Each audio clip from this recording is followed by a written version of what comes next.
শর্মীর উপস্থিতিতে রীতিমতো নাকানি-চুবানি খেতে হচ্ছে একে অপরের সাথে কথা বলতে গিয়ে কোয়েল এবং নীলুর। হ্যাঁ বন্ধুরা, ভিডিওতে লাইক দিয়ে দেখতে থাকুন। কোয়েল যখন বারবার করে নীলুর সাথে কন্ট্যাক্ট করার চেষ্টা করতে থাকে, ঠিক সেই মুহূর্তেই বারবার করে শর্মী এসে ইন্টারাপ্ট করতে থাকে। আর শর্মী বলতে থাকে যে, তোমাকে যদি এবার আমি নাজেহাল করেছি তাহলে আমার নামও শর্মী নয়। আর তোমাকে এরকম করে তোমার সকল প্ল্যানে আমি কি করে মাত দিই সেটা এবার তুমি দেখো। খুব শখ করে তুমি আমার কাম্মাকে আটকে রেখেছো না? আর তার থেকে বড় কথা, কাম্মাকে বাঁচাতে গিয়ে রাইও বিপদে পড়ে গিয়েছে, তাই ওদের দুজনকে বিপদে রেখেছো তুমি। আর তোমাকে আমি এত সহজে ছেড়ে দিব সেটা কি করে হয়? শর্মী থাকতে তো সেটা কোনোদিনও হবে না। তুমি নির্ঘাত এবার নীলুর সাথে কথা বলে আরও বেশি যাতে ওদের যাদেরকে আটকে রেখেছো তাদের বিপদ বাড়ানো যায় সেই ব্যবস্থা করবে, কিন্তু সেটা কোনোদিনও সম্ভব হবে না, কারণ অন্তত শর্মী সেটা হতে দিবে না। অন্যদিকে কোয়েল যখন বারবার করে বলতে থাকে যে, আচ্ছা শর্মী, এটা কি তোমার বদ অভ্যাস বলো তো? তুমি বারবার করে আমার পেছন পেছন যেখানে যাচ্ছি সেখানেই চলে যাচ্ছ কেন বলো তো?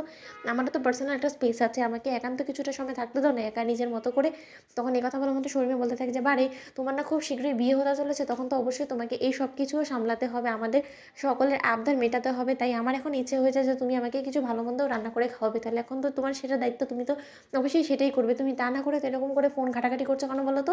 এত বড় তোমার সাহস কেন? তুমি নিশ্চয়ই এখনো পর্যন্ত জানো না যে অনিক দাদাভাই কিন্তু মোটেও আমার প্রতি কেউ অবহেলা করুক সেটা পছন্দ করবে না। তাই যদি অনির্বাণ দাদাভাইয়ের কাছে তোমার বিয়ে বসার এতই শখ হয়ে থাকে তাহলে তোমাকে এক্ষুনি আমার সকল আবদার মেটাতে হবে। যাও গিয়ে কিচেনে যেয়ে এসব করো। অন্যদিকে এই কথা বলা মাত্র রিনু বলতে থাকে যে, ধুর বাবা, কোয়েলকে সে কখন থেকে ফোন করে যাচ্ছে কিন্তু এই মেয়ের তো কানেই মনে হয় ঢুকছে না ফোনটা। কিন্তু এখন আমি কী করবো? ওখানে তো আমাকে ডেরাতে একবার হলেও গিয়ে দেখে আসতে হবে যে আন্টি ঠিক মতন আছে কিনা, কারণ ওই আন্টি যদি একবার মরে যায় তাহলে তার রক্ষে থাকবে না। তাহলে যদি পুলিশ কেস হয়ে যায় তখন তো অবশ্যই আমাকে ফেঁসে যেতে হবে, কারণ কোয়েল তো তখন নিজে গা বাঁচিয়ে নিজের বিষয়টাকে ধামাচাপা দিয়ে দিবে। কিন্তু আমি তখন কী করবো? অন্যদিকে গুন্ডাদের মুখ থেকে হঠাৎ করে যখন নীলু শুনতে পায় যে নতুন একজন অতিথি উড়ে এসে জুড়ে বসেছে, ঠিক সেই সময় নীলু বলতে থাকে যে, কী ব্যাপার? তোমাদেরকে বারবার করে সাবধান করেছিলাম যে আমাদের অজান্তে কাউকে তোমরা ওখানে আস্তানা গাড়ার সুযোগ দিবে না, কিন্তু সেটা না করে তোমরা কেন নতুন একজনকে অ্যাপয়েন্ট করেছো বলো তো? আর সে কে? তাকে খুব ভালো করে চেনো তোমরা? না চিনে জেনে কেন তাকে ঢুকতে দিয়েছো সেই ডেরার মধ্যে? এখন সে যদি আমাদের বিপদ বাড়ায়, সে যদি অন্য কোনো কারো খবরই হয়ে সেখানে ছদ্মবেশ ধারণ করে ঢুকে পড়ে, তাহলে তোমরা বুঝতে পারছো যে আমাদের কতটা বিপদ হতে পারে। আর তার থেকে বড় কথা, যদি কোনো মতে আন্টিকে নিয়ে সে পালিয়ে যায় তাহলে কী করে তোমরা আটকাবে বলো তো?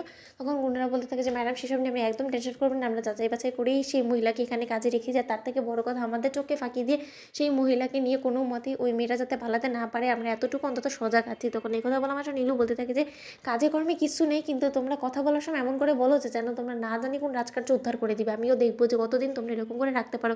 কিন্তু তার শর্তে তোমরা একটু হুঁশিয়ার থাকার চেষ্টা করো, কারণ যেই ঢুকেছে সে যদি আমাদের সাথে বিশ্বাসঘাতকতা করে আমাদের চোখে ফাঁকি দিয়ে যদি সেই মহিলাটাকে বের করে নিয়ে চলে যায় তাহলে কিন্তু কোয়েল আমাকে জ্যান্ত পুঁতে দিবে, আর আমি কিন্তু সেটা মোটেও সহ্য করবো না। তখন কিন্তু আমরা সকলে মিলে একসাথে ফেঁসে যাবো। তাই সাবধান। তো বন্ধুরা, ভিডিওটি ভালো লাগলে লাইক এবং শেয়ার করে সাবস্ক্রাইব করতে ভুলবেন না।